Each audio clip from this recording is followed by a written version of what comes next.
First Nations are really on the front lines. Guardians are the boots and eyes on the ground. And nobody knows our land better but us. The Indigenous Leadership Initiative is a network of Indigenous leaders from across what is now known as Canada.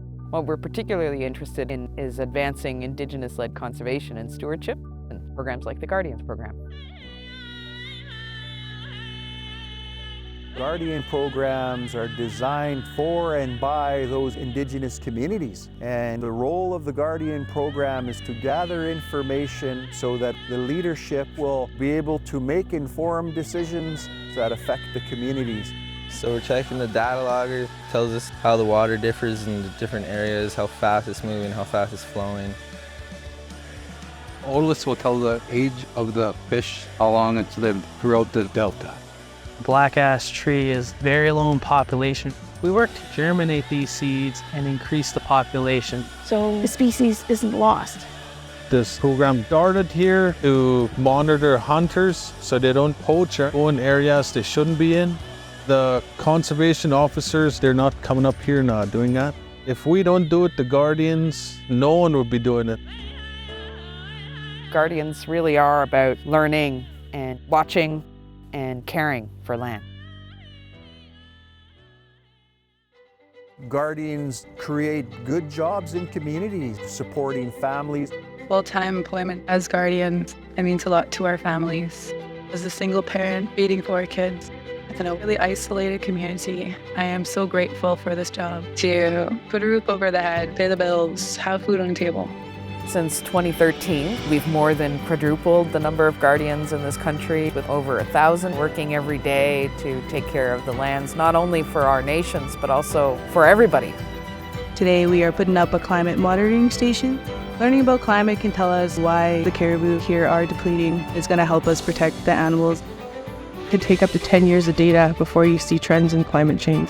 Having the Guardians out doing continuous data will be a good start. Not only is it good for the land, good for the economy, but more importantly, good for people. Our young Guardians come from these families that have survived residential school, and they're still here. What we're doing, it's cultural revitalization work. It's a big healing journey.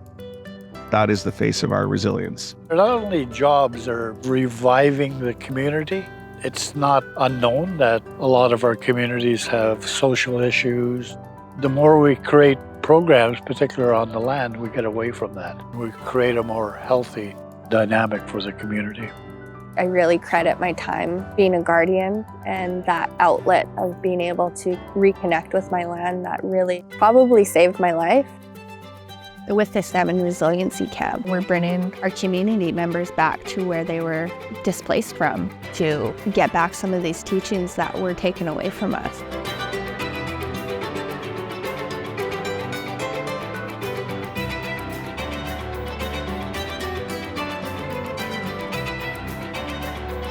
Everybody in the community is like proud of the Guardians and how far we have come. It's bringing everybody together. The expression on kids' faces, like, I want to be a Guardian when I grow older. They're speaking for the land and its animals and the community. That feels nice to have a voice. A number of years ago, nobody talked about Guardians. It wasn't a word, it wasn't a term, and now we have the Prime Minister of Canada talking about the World Guardians. World leaders recognizing the value of Indigenous guardianship. The ILI is dedicated to ensuring that every Indigenous nation and community that wants a Guardian program can build one and have the support and resources they need into the future. Who is going to speak up for the people? Who's going to speak up for our land? It's us.